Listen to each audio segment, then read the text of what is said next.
I got so much motherfucking design on right now. Break it down, bring it back, make it clap. I got 3 old thoughts, new guap, where that thing, bitches on my line, and you know. Halo semuanya, kembali lagi bersama aku Rama. Oke, di sini aku akan menjelaskan apa itu Docker, jaringan komputer dan komunikasi. Oke, banyak orang yang belum tahu Docker. Nah, Docker merupakan layanan yang menyediakan kemampuan untuk mengemas dan juga menyediakan menjalankan sebuah aplikasi dalam sebuah lingkungan terisolasi yang disebut dengan kontainer. Dengan adanya isolasi dan keamanan yang memadai, memungkinkan kita para pengguna untuk menjalankan banyak kontainer di waktu yang secara bersamaan dan pada host tertentu juga. Kita lanjut dengan sejarah Docker. Berikut sedikit sejarah Docker. Docker diperkenalkan pertama kali pada tahun 2013 oleh Solomon Hykes pada acara PyCon. Beberapa bulan setelahnya, Docker secara resmi diluncurkan, tepatnya pada tahun 2014. Sejak itu, Docker menjadi sangat populer di kalangan developer luar negeri, tetapi belum terlalu populer di Indonesia.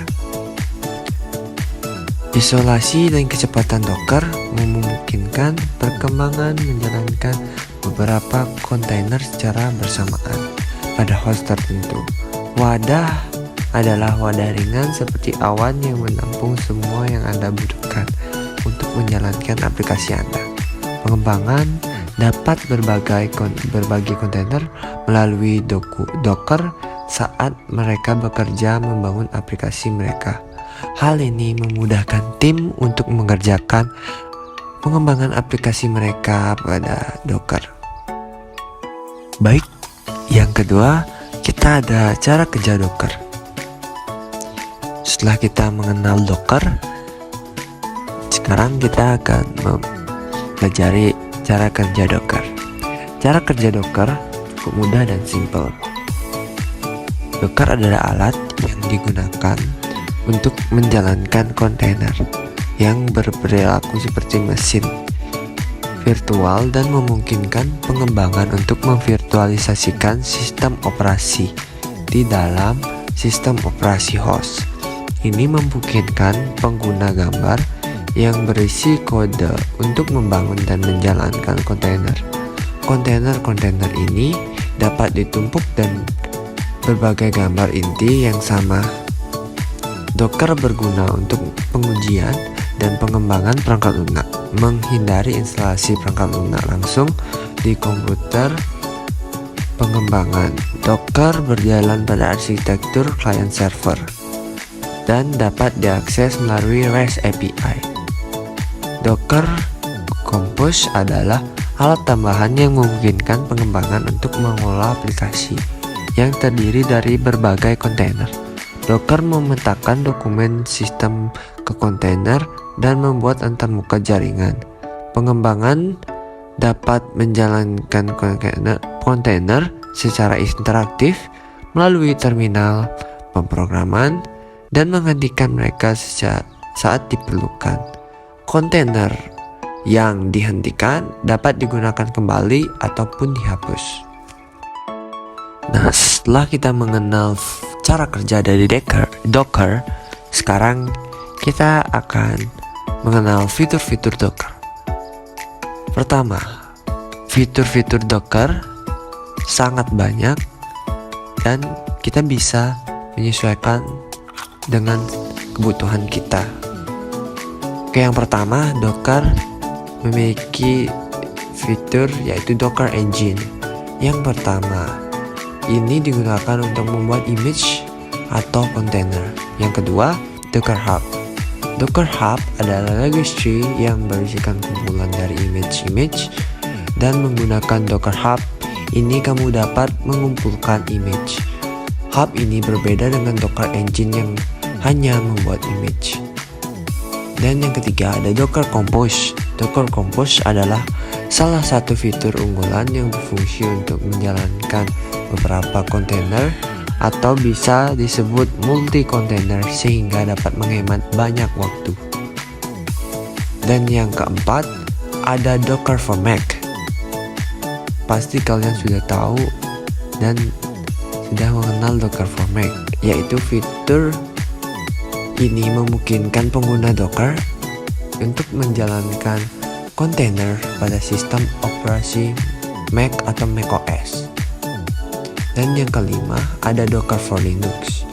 Fitur ini juga memungkinkan kita pengguna untuk menjalankan kontainer pada sistem operation Linux. Dan yang terakhir, kita punya Docker for Windows. Dan fitur terakhir ini sangat banyak digunakan dibandingkan fitur macOS dan fitur Linux. Fitur ini memungkinkan penggunanya untuk menjalankan kontainer pada sistem operation Windows. Oke, slide terakhir yaitu kelebihan Docker sebagai jaringan komputer. Baik, Docker sangat banyak memiliki kelebihan. Contohnya, memiliki konfigurasi yang sangat sederhana. Docker memiliki konfigurasi yang cukup sederhana dan dapat kamu sesuaikan dengan kebutuhan aplikasi yang sedang kamu kembangkan.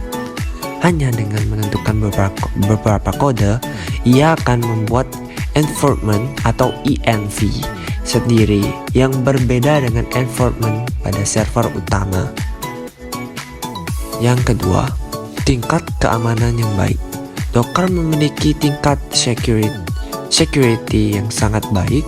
Ia akan memastikan aplikasi yang sedang berjalan tidak dapat mempengaruhi kontainer. Selain itu, ia juga memiliki fitur keamanan lain seperti pengaturan OS host mount dengan akses read only sehingga tidak dapat mengubah konfigurasi apapun kecuali ada yang memiliki akses secara penuh. Dan yang ketiga, dapat dijalankan pada beberapa platform. Sebelumnya kita sudah mengenal fitur-fitur Docker. Nah, salah satu penyebab Docker banyak diminati oleh banyak perusahaan dan banyak penggunanya karena dapat dijalankan pada berbagai platform cloud. Dengan begitu, penggunaannya akan lebih fleksibel dalam melakukan porting aplikasi. Dan yang keempat, dapat melakukan debugging. Kelebihan berikutnya, Docker dapat melakukan debugging.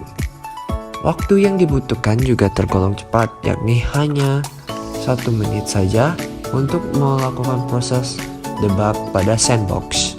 Dan yang terakhir, dapat digunakan di berbagai sistem operation. Oke, sebelumnya kita juga sudah mengetahui fitur-fitur Docker dan banyak sistem operasi yang bisa terinstall di Docker dan sangat